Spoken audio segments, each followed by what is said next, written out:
नमस्कार, राधे कृष्णा। मैं आचार्य कुलदीप पांडे पुनः आपके साथ ज्योतिष की पाठशाला में उपस्थित हुआ हूँ। आज जो चर्चा का विषय है वो मेष लग्न की बात हम करेंगे, या फिर जिनका चंद्रमा मेष राशि पर बैठा हुआ है, तो उनके लिए ये आज का एपिसोड, आज का वीडियो बहुत लाभकारी हो सकता है। जो हम चर्चा करेंगे वो 4 नवंबर 2023 के बाद की चर्चा है, क्योंकि 4 नवंबर को शनि महाराज अपनी वक्री दृष्टि को छोड़ करके, वक्री स्वभाव को छोड़ करके, वक्री चाल को छोड़ करके मार्गी चाल में आगे बढ़ रहे हैं। अभी तक शनि महाराज 11 नंबर की राशि पर थे, लेकिन वक्री थे, और वक्री होने की स्थिति के कारण इस भाव का प्रभाव, इस भाव का जो लाभ होता है, इस भाव की जो स्थितियां होती हैं, वो शनि महाराज बिल्कुल भी नहीं दे पा रहे थे। लेकिन 4 नवंबर के बाद शनि महाराज अपनी सीधी चाल पे होंगे, सीधे रास्ते पर होंगे, या यूं समझिए लगभग 30 साल बाद। आया तो पहले भी गए थे, लेकिन वक्री थे। लगभग 30 साल बाद अपनी सीधी गति से, अपने मार्गी स्वभाव को लेते हुए, अपने पॉजिटिव स्वभाव को लेते हुए शनि महाराज आगे की यात्रा करेंगे। तो हमें यह देखना है कि जिनका जन्म मेष लग्न की कुंडली पर हुआ है, या जिनका जन्म मेष राशि पर हुआ है, उन लोगों के जीवन पर क्या प्रभाव पड़ने वाला है। और एक बात और भी है कि गुरु भी यहाँ पर थोड़ा स्वतंत्र है, क्योंकि अभी तक जो राहु महाराज थे वो गुरु के साथ ही बैठे हुए थे।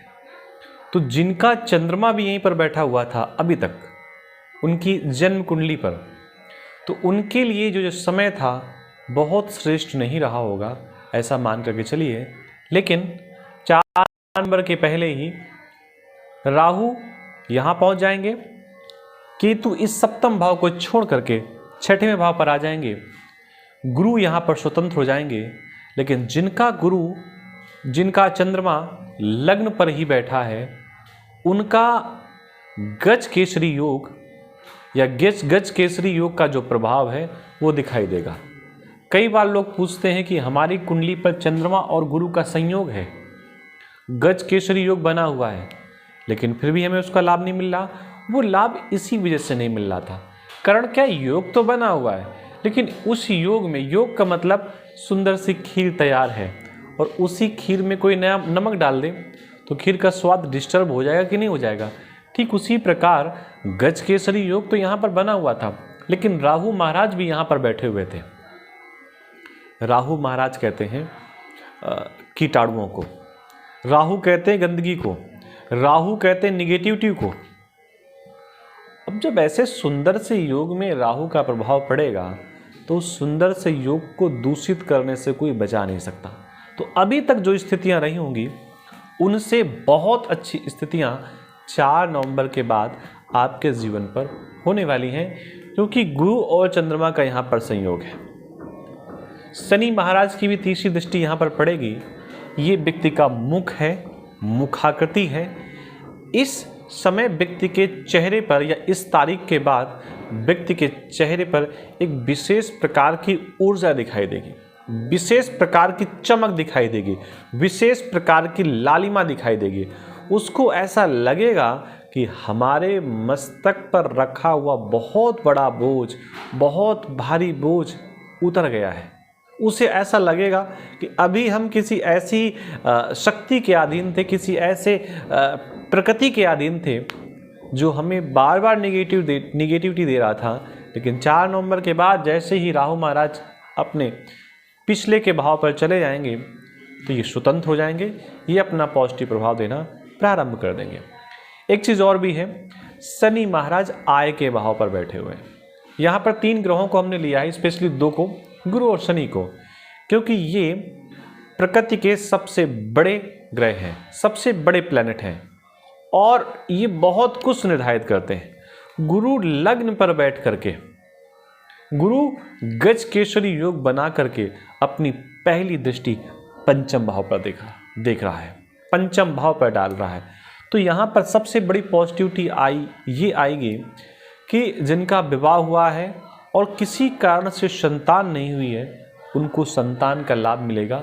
ये सबसे पहली पॉजिटिविटी है। दूसरी, सप्तम भाव, अभी तक राहु यहाँ पर थे तो प्रभाव यहाँ पर पड़ रहा था, केतु यहाँ पर भी थे तो डिस्टर्ब कर रहे थे, कहीं ना कहीं मैरिज लाइफ को डिस्टर्ब करने का प्रयास कर रहे होंगे। कहीं ना कहीं व्यक्ति का जो पार्टनर होगा उसकी भाषा, उसका व्यवहार ऐसा होगा जैसे लोग कहते हैं नॉनसेंस टाइप के हैं क्या, आपको दिमाग नहीं है क्या, आपको बुद्धि नहीं है क्या। वो स्थितियाँ यहाँ पर केतु के अकेले बैठने से उत्पन्न हो रही होंगी, लेकिन अब वो स्थितियाँ निश्चित मानिए दूर हो जाएंगी, क्योंकि गज कोश केसरी योग का जो पूरा प्रभाव है वो यहाँ पर पड़ रहा है, सुप्रभाव पड़ रहा है। तो सप्तम भाव को ठीक करने का प्रयास करेंगे। पार्टनर से जो संबंध होंगे, पत्नी से जो संबंध होंगे, पति से जो संबंध होंगे, उनमें सकारात्मकता मिलेगी, उनमें श्रेष्ठता उत्पन्न होगी। उसके साथ एक और चीज़ है कि इसी गज केसरी योग का जो प्रभाव है, जो नवम दृष्टि है, वो नवम भाव पर पड़ रही है, भाग्य के भाव पर पड़ रही है, आपके पिता के भाव पर पड़ रही है। तो पिता अगर हैं तो उनकी आय में बढ़ोतरी होगी। पिता नहीं है या कोई और कारण है, आपके भी भाग्य में बढ़ोतरी होगी। कई बार आपके मुख से निकलता होगा कि हमारा भाग्य साथ नहीं दे रहा। तो ये जो समय है, जब तक गुरु महाराज यहाँ पर अकेले बैठे हुए हैं, तब तक सब प्रकार से आपका भाग्य आपको साथ देगा। तो ये बहुत मौका है, भाग्य के भरोसे नहीं रहना है। जो भी आज तक भाग्य से संबंधित समस्याएं थी उनको दूर करना है। इस समय भाग्य आपका पूर्णतया सब प्रकार से आपका साथ देगा, सब प्रकार से आपके लिए सकारात्मक होगा, सब प्रकार से आपके लिए ऊर्जा लेकर के आएगा। तो ये समय आपको लाभ लेने का है।